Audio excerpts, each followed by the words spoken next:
Welcome to MiConvert. In this tutorial, I will show you how to convert PTS files to OFF format, completely free and online. Open your browser and search for PTS to OFF MiConvert.com.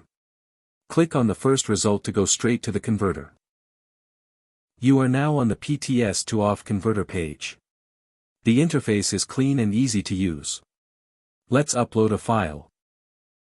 Click the Choose File button. A file picker will open. Select the PTS file you want to convert, then click Open. Your file is loaded and ready. You can see the file name, size, and destination format. Click Convert now to start the conversion. The conversion is in progress. You can see the progress bar moving. This usually takes just a few seconds. Done. Your file has been successfully converted.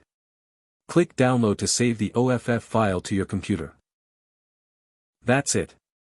Visit MiConvert.com for more free conversion tools. Subscribe for more tutorials. Thanks for watching.